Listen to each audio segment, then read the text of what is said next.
আসসালামু আলাইকুম, আমি শাকিলা। নতুন আরেকটি ভিডিওতে আপনাদের সবাইকে স্বাগত জানাচ্ছি। কাছে দূরের দেশে বিদেশে যে যেখান থেকে আমার আজকের ভিডিওটি দেখছেন, আশা করছি সবাই অনেক অনেক ভালো আছেন। আজকে বাবার বাড়ির শেষ দিনের সকালটা, একটু পরে রওনা হব। তো সকালটা আর একটু ঘুরে ঘুরে দুই বোন বেড়াচ্ছিলাম, বাড়ির আশেপাশে কাকিদের সাথে দেখা করছিলাম। আর আমাদের যে আমাদের বাড়ির পাশের পূর্ব যে পাশটা, চকের যে পাশটা, সেই পাশটা না গেলে তো আমাদের কি যেন একটা অসমাপ্ত রয়ে যায়। তো সেই জায়গা দিয়ে একটু ঘুরে গেলাম। খুব সকালবেলায় হাঁটছিলাম, আর এই দিক দিয়ে যারা মাছ ধরে ওনারা মাছ ধরে ধরে নিয়ে যাচ্ছিল। অনেকেই গেছে, কিন্তু মাঝখান থেকে 2-3 জনের মাছ দেখে নিলাম।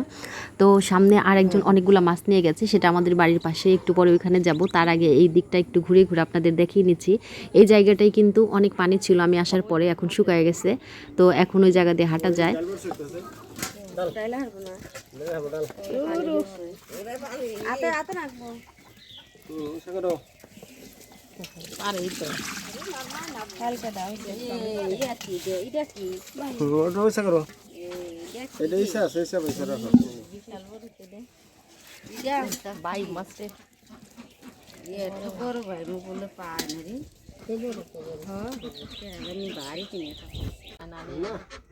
প্রথম থেকে খায় না, একদিন কি বুঝি ঘুরে এসে রেডি হয়ে গেছে, আর এই দিক দিয়ে মা রান্নাবাড়াও শেষ করেছে। খেয়ে দিয়ে এখনই রওনা হয়ে যাব। আপনাদের ভাই ফোন করেছিল, ওইখান থেকে এসে সিএনজি পাঠিয়ে দেবে, সেই সিএনজি করেই চলে যাব। 10 দিন বাবার বাড়ি কাটালাম, কোন দিক দিয়ে যে সময় চলে গেল বুঝতেই পারলাম না। আর বাবার বাড়ির সময়গুলো খুব তাড়াতাড়ি চলে যায়, কেন বুঝি না। এত তাড়াতাড়ি কীভাবে যে সময়গুলো চলে যায়, কিন্তু শ্বশুর বাড়ির সময়গুলো যেন কাটতেই চায় না। 1 মাস 2 মাস, মানে 1 মাস 2 মাস হলে মনে হয় 6 মাস ধরে আছি, এরকম মনে হয়। তো গাড়িতে উঠেই ঈশানা ঘুমিয়ে গেছে। ও গাড়িতে উঠলে 10-15 মিনিটের মধ্যেই ঘুমায় যায়। তো আমাদের জার্নিটা প্রায় 1 ঘন্টার মধ্যে রাস্তার এপাশ ওপাশ দেখছিলাম, চারদিকেই পানি শুকিয়ে গেছে। বর্ষার লেশমাত্র এখন নেই, বর্ষা কেটে গেছে। যাওয়ার সময় এই দিক দিয়ে অনেক পানি ছিল, কিন্তু এখন কোনো পানিই নাই, একদম জমি শুকিয়ে ঘাস জন্মে গেছে। বাবার বাড়িতে যাওয়ার সময় এই পথটা কত যে আপন লাগে আর কত যে ভালো লাগে, আর উল্টো যখন আসি এই পথটা এত অপরিচিত লাগে। এই দিক উল্টা দিকে যেন আসতেই মন চায় না। তারপরেও কিছু করার থাকে না, এইটাই হচ্ছে জীবন। মেয়েদের জীবনটাই এরকম। একসময় বাবার বাড়ি থেকে বের হওয়ার জন্য কত চেষ্টা, কত পথ খুঁজতাম, আর আজকে সেই বাবার বাড়িতে ঢুকতেও কত পথ খুঁজি, আর যেন আশাই হয় না।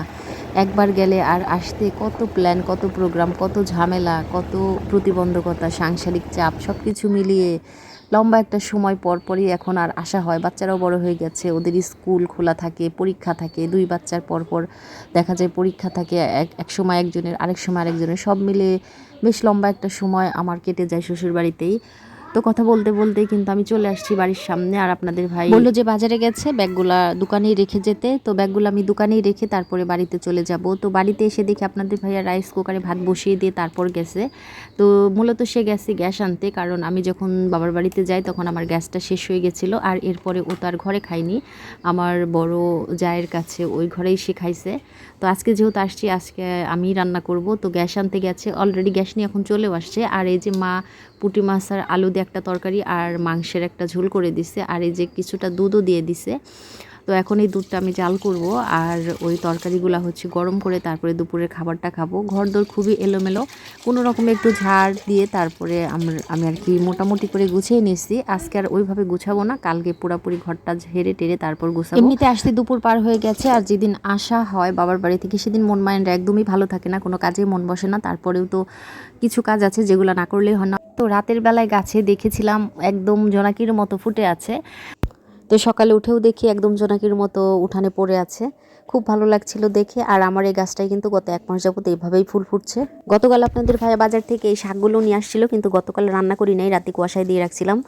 তো আমাদের মানিকগঞ্জে এখনও অতটা কুয়াশা পড়ে না, পড়েই না বললে চলে, কিন্তু এখানে এসে দেখি যে একটু একটু এখানে কুয়াশা পড়ছে। পুরো শীত জুড়ে যে সব শাক থাকবে আমি এভাবে কুয়াশায় দিয়ে রাখি। কুয়াশায় দিলে শাকগুলো বেশি ফ্রেশ থাকে ফ্রিজে রাখার চাইতে। তবে লাল শাকগুলো ফ্রিজে রাখছি, ভাবছিলাম যে কুয়াশা পড়বে কি পড়বে না, তবে অনেক কুয়াশা পড়ছে। লাল শাকগুলাও দিয়ে রাখা দরকার ছিল, কিন্তু দেই নাই। বাড়ি আসার পর তেমন কোনো বাজার ছিল না। এই যে আপনাদের ভাই শাক কিনে আনছে, কলমি শাক আর লাল শাক। তো লাল শাকটা এখন রান্না করব না, কলমি শাকটা রান্না করব। আর চুলায় যে ডাল বসিয়েছি, ডালটা হয়ে গেছে, আর এখন শাক বসিয়ে দেবো।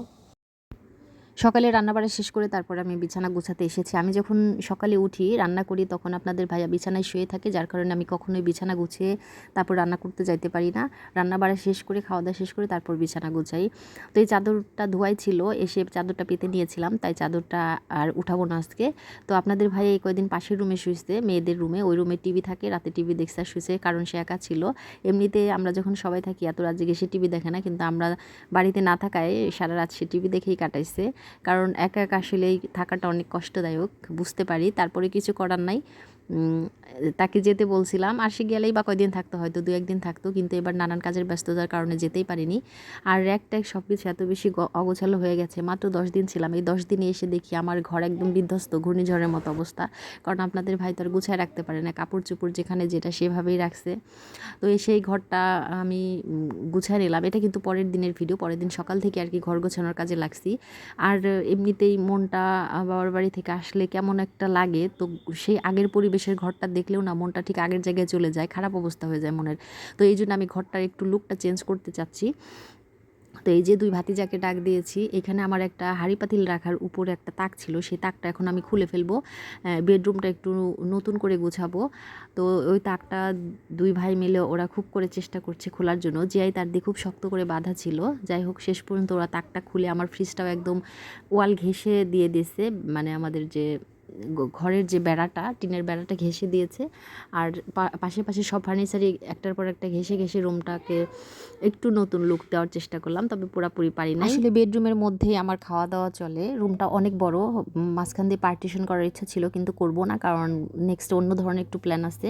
হয়তো ঘরের পিছনে একটা কিচেন রুম করব, তখন সব কিছুই ওখানে নিয়ে নেব। এখন আপাতত এইভাবেই থাকতে হবে, কিছুই করার নাই। তো আমার এই সাদামাটা জীবনের ছোট্ট একটা ব্লগ আপনাদের কেমন লাগলো অবশ্যই কমেন্ট করে জানাবেন। ভালো লাগলে লাইক দিতে ভুলবেন না, আর এখন আমার চ্যানেলটিকে যারা সাবস্ক্রাইব করেননি প্লিজ সাবস্ক্রাইব করে দেবেন।